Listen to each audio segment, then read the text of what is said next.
Well, I don't know about you, but I'm so turned on. It doesn't help that he looks like Grandma Clampett from the Beverly Hillbillies. I mean, Kat, we're laughing at this, but that is for kids. And people are upset that he read that in Congress, but they're not upset that is being given to children. You don't have to be a prude. You don't have to be a moral prude to find that disgusting. Yeah, the debating, should it be in the library for the kids? Should it not be in the library for kids? Should it be legal for it to be in the library? I think what we're going to have to do is compromise and say the book can be in the library, but only an audiobook read by him. I gotta say. That's even better than banning it. No one's checking that out. Hold on.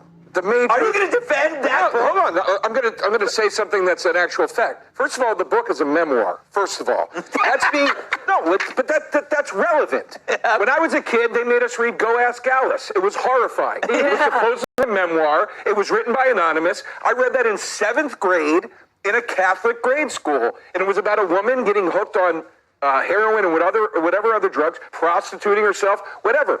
They're leaving out of the story that this is a guy's memoir. Number one. Number two, kids. What age?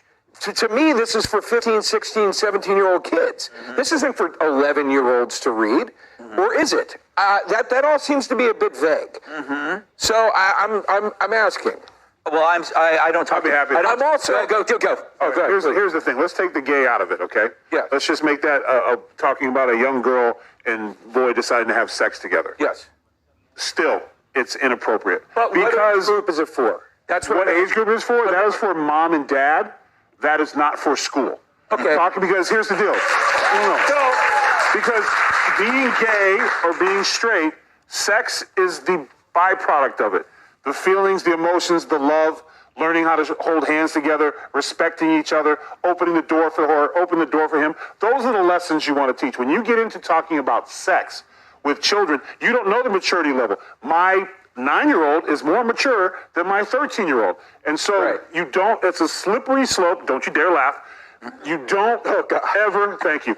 You don't, that's not the call for the schools. That is a book. Once you start talking about in and out of things and stuff like that, is now a rate. Because if we put that book in Penthouse, you couldn't put that magazine in the school. You're right. Especially have pictures. I don't disagree. Yeah. I don't disagree with his memoir is for someone 18. It's a parent to say, I'm going to, because they're going to have questions. Okay. And the worst thing you have happen is a kid is then going to say, hey, I want to try this out. So again, I gotta get serious as a heart attack here for a minute. As the only gay person here, except for Greg when he's had a few,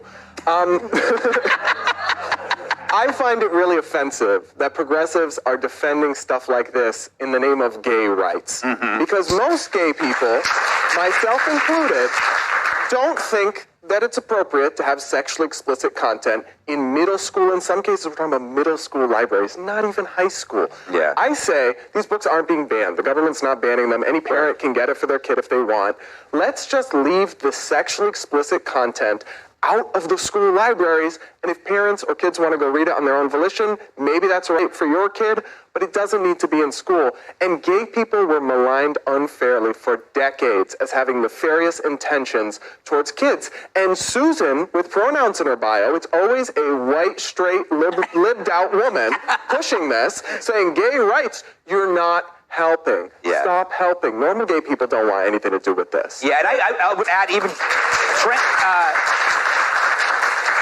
in the trans arena, it's not trans people that are doing the stuff that you hear about. It's usually activists and Joe DeRosa. Oh, yeah. But hold on. I saw you at the street. First of all, I don't disagree with what either of you are saying, okay? My biggest gripe with all of this is I'm tired and it's these absentee liberal and conservative parents out there. I'm tired of parents on either side of this political aisle.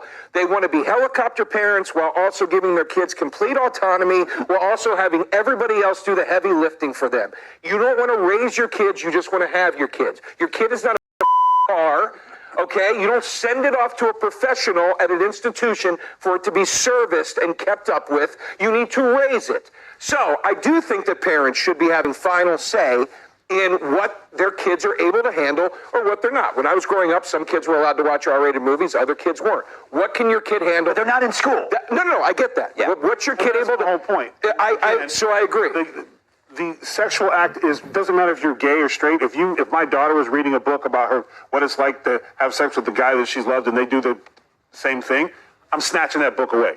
My gay son, I'm snatching that book away. Because you know what? That's a conversation for us. And I don't want my kids to think showing love and being gay is about sex. But let me ask, that bothers me. We got to go, Joe. Oh, sorry. But I think we can all agree that I look great tonight. Thank you. Thank you. I know I do look better in person. You over there. Coming up, Jesse rears his ugly head to revive his reputation from the dead.